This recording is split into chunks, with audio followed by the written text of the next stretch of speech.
The Psychology of Confession: How Detectives Broke Down Melissa's Defenses When Psychological Manipulation Meets Tragedy.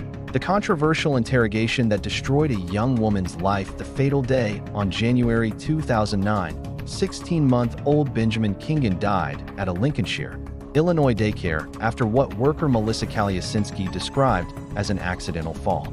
Within hours, the 22-year-old found herself facing detectives in an interrogation room.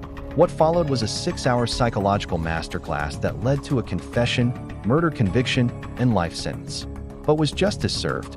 Or was an innocent woman coerced into admitting to a crime she didn't commit? The psychological trap: building false trust. The interrogation began not with accusations, but with sympathy. Detective Folinko employed rapport building, presenting himself as an ally. Yeah, that's not necessarily that you did something wrong. I mean, there's sometimes accidents happen. I mean, they're unavoidable. This seemingly innocent statement was a carefully crafted trap. When the detective suggested it might have been an accident, Melissa interpreted this as him being on her side, believing he saw it as a mishap, not murder. The psychology: this exploits the theory of minimizing the offense.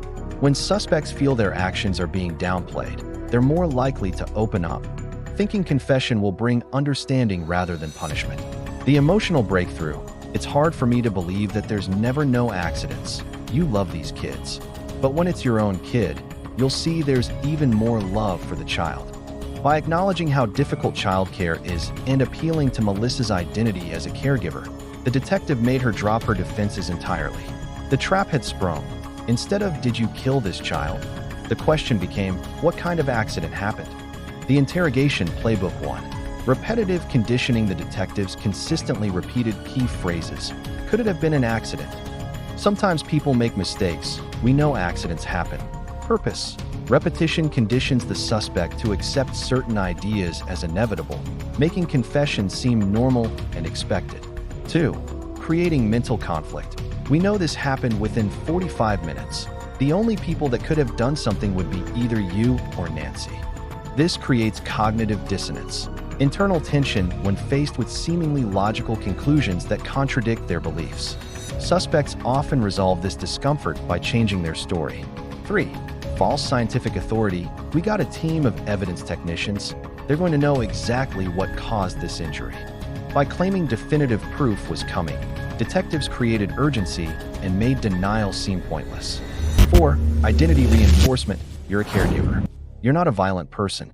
By reinforcing her identity as someone who cares for children, they made it psychologically easier to admit to an accident rather than face being labeled a killer. The breaking point. After 6 hours of relentless psychological pressure, Melissa finally cracked. Detective: Did you drop the baby? Did you slam him on the chair? Melissa: He slipped.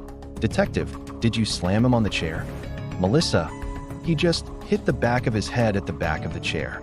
This wasn't a confession of intentional harm. It was the exhausted response of someone psychologically beaten down, desperately trying to give detectives what they wanted to hear.